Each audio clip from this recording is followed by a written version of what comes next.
আপোনালোক সকলোকে ৰাহুল শইকীয়াৰ ইউটিউব চেনেলটোলৈ স্বাগতম জনাইছো মই ৰাহুল শইকীয়া আজি আপোনালোকৰ লগত ডিসকাস কৰিম এই কোৱেশ্চন কেইটাৰ ওপৰত দেখিছে কোৱেশ্চন কেইটা দেখাত পাজল টাইপ আৰু যাৰ কাৰণে ম্যাক্সিমামে কি কৰে এক্সামত এই কোৱেশ্চনবোৰ এৰি থৈ আহে মই আজি এই ভিডিওটোত এনেকুৱা এটা টিক শিকাম যাৰ জৰিয়তে আপোনালোকে অতি সহজতে এনেকুৱা ধৰণৰ কোৱেশ্চন সলভ কৰিব পাৰিব তাৰ আগতে আমি প্ৰথম চাই লম এনেকুৱা ধৰণৰ কোৱেশ্চন এটা যদি আহে জেনাৰেল নৰ্মেল মেথডত কেনেকৈ কৰিব তাৰ পাছত আমি টিক্সটোলে যাম তো এনেকুৱা কোৱেশ্চন এটা যেতিয়া আপোনালোকে দেখা পায় প্ৰথম কি কৰিব তলৰ সাইডৰ পৰা আপোনালোকে কৰা ষ্টাৰ্ট কৰিব ঠিক আছে তো তলত একেবাৰে কি আছে 1 + 1/4 এটো ভগ্নাংশৰ যোগ বিয়োগ সকলোৱে জানে তো কি কৰিম ইয়াত ভগ্নাংশৰ যোগ জেনেদৰে কৰা হয় তলৰ পৰা স্টেপ বাই স্টেপ আমি ওপৰলৈ গৈ থাকিম ঠিক আছে প্ৰথম কি কৰিম এই স্টেপটো কৰি লম এতিয়া পাতিলক জেনেদৰে আছে 1 + 1/1 + 1/ তলত কিমান আহিব তোমাৰ 4 4 * 4 ওপৰ 1 হল নেক্সট স্টেপত কি আহিব 1/1 + 1/1 + তো এনেধৰে যেতিয়া থাকে সাপোজ তোমাক দিয়া আছে 1/1/2 মই एग्जांपल টা দি লৈছো এটো কেনেদৰে লিখিব পাৰি 1 2 টো কি হৈ যায় ওপৰলে গুচি যাব ঠিক আছে যদি এনেদৰে থাকে তেতিয়া আমি এনেদৰে লিখিব পাৰো গতিকে ইয়াত কেনে কি আছে তো ইয়াত কি হ'ব তোমাৰ তলত আহি যাব কিমান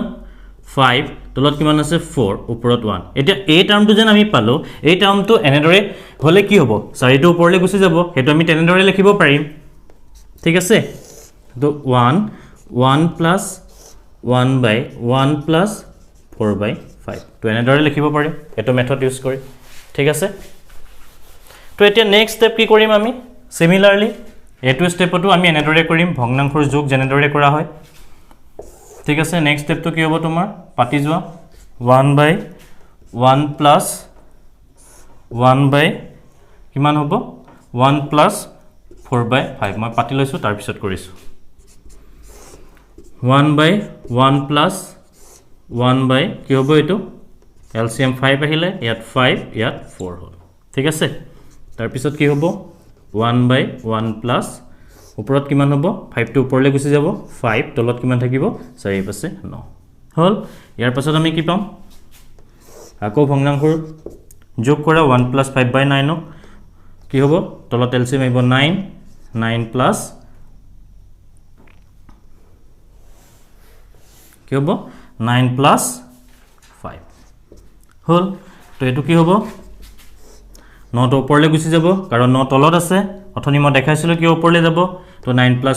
এটো কিমান থাকিব তলত থাকিব 9 + 5 ওপৰত কিমান থাকিলে 9 তলত থাকিলে কিমান 14 9 + 5 14 তো এটা দেখিছে তো এনেকুৱা ধৰণৰ কোৱেশ্চনটা যেতিয়া দিয়া থাকে আমি তলৰ পৰা যেতিয়া জেনাৰেল মেথডত কৰিব যাও তেতিয়া কি হয় তোমাৰ বহুত সময়ৰ প্ৰয়োজন হয় আৰু বহুত ক্যালকুলেশন কৰিবলগীয়া হয় যাৰ কাৰণে মই আজি তোমালোকক এই গোটেই কোৱেশ্চন গিটাৰ এনেকুৱা এটা টিক শিকাম যাৰ জৰিয়তে অতি সহজতে কম সময়ৰ ভিতৰত যেতিয়া প্ৰেক্টিস কৰি থাকিবা তেতিয়া তোমালোকে মুখটো কৰিব পাৰিবা তাৰ এটা টিক শিকাম চাওচোন আহক টিকটো কেনেকুৱা হয়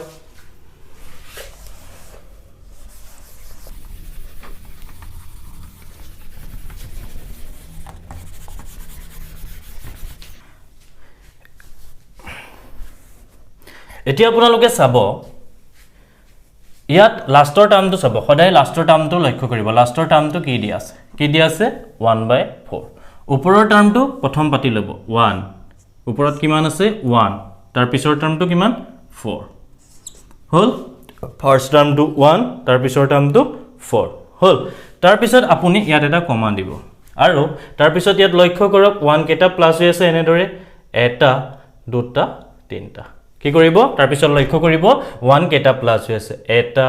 দুটা তিনটা তো তিনটা 1 প্লাস হৈ আছে গতিকে এনেদৰে লিখিব মই জেনেদৰে দিও 1 কমা দিওক এনেদৰে বাৰ এডাল দিওক তাৰ পৰা কমা দিব তাৰ পিছত আৰু এডাল বাৰ দিওক তাৰ পৰা কমা দিব আৰু এডাল বাৰ দিওক তাৰ পৰা কমা দিব হল একেবাৰে সহজ মই জাস্ট এটো ফাৰ্স্ট টাইম বুজাইছো কাৰণে লাহে লাহে কৈ গৈছো আপোনালোকে যেতিয়া বুজি পাব মুখৰ ভিতৰতে কৰিব পাৰিব ঠিক আছে তো এতিয়া চাব কি কৰিব ফাৰ্স্ট আমি কি পালো 1 তাৰ পিছত পালো 4 এটা কি কৰক 1 ৰ লগত 4 প্লাস কৰক 1 + 4 কিমান হ'ব ইয়াত বহাই দিও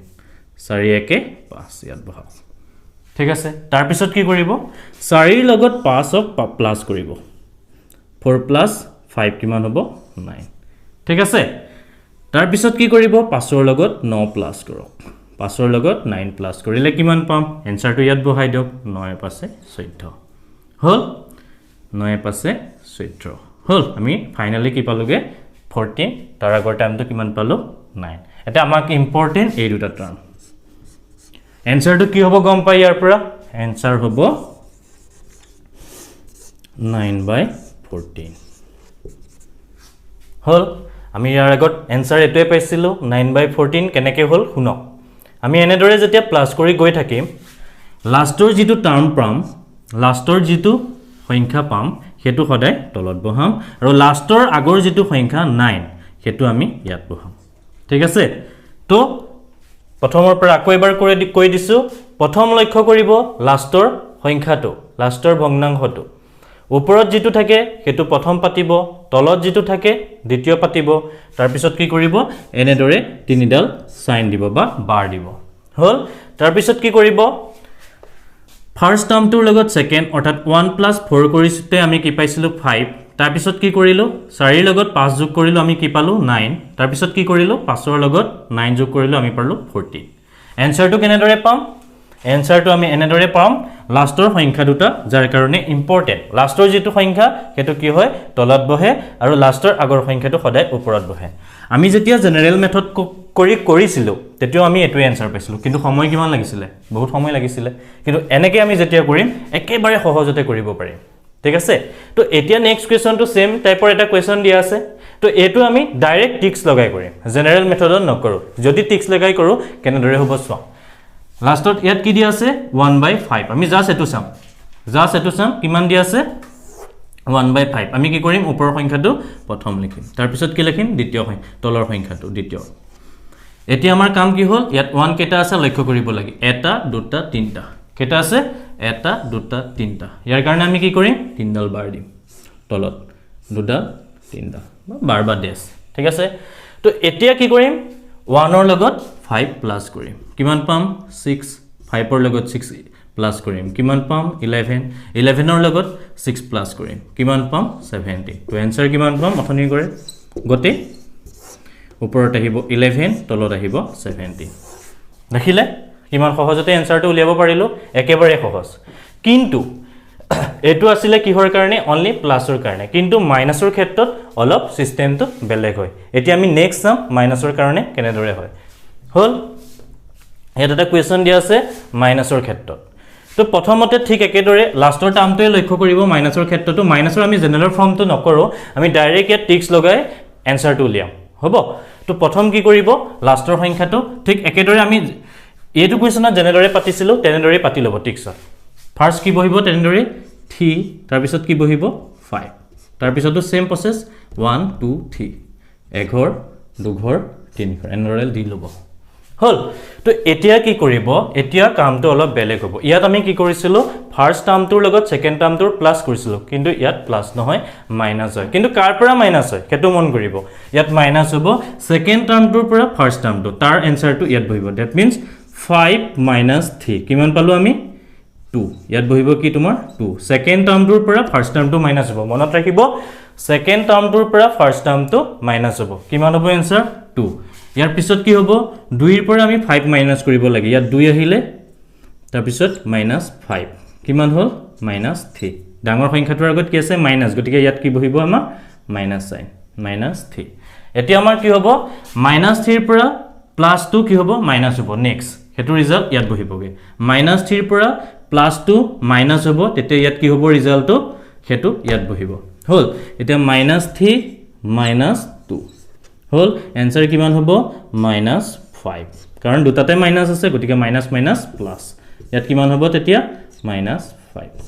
এটা বাকি কামখিনি একে আগৰ দৰে হে লাষ্টৰ সংখ্যা দুটা এনেদৰে বহিব এনসাৰটো কিমান হ'ব ইয়াত এন্ডৰ টাৰ্মটো কিমান আছে -5 তাৰ আগৰটো কিমান আছে -3 হল লাষ্টৰ আগৰটো ওপৰত বহিব ইয়াৰ দৰে লাষ্টৰ আগৰটো ওপৰত বহিছে লাষ্টৰ টাৰ্মটো তলত বহিব হল তো মাইনাস মাইনাস ওপৰ তলে দুইটাতে আছে গতিকে কাট খাই যাব গতিকে আমি ইয়াত কি লিখিম 3/5 এনসাৰ পাই গলো কিমান সহজে যেতিয়া আপুনি প্ৰেক্টিছ কৰিব মুখৰ ভিতৰত কৰিব পাৰিব হিমানেই ক'লো হল তো আজিৰ ভিডিওটো ইমানেই আছিলে অনাগত দিনত এনেকুৱা ধৰণৰ টিক্স আৰু ভিডিও পাই থাকিবৰ কাৰণে আমাৰ চেনেলটো সাবস্ক্ৰাইব কৰিব শ্বেয়াৰ কৰিব যদি ভিডিওটো ভাল পালে তেন লাইক কৰিব থ্যাংক ইউ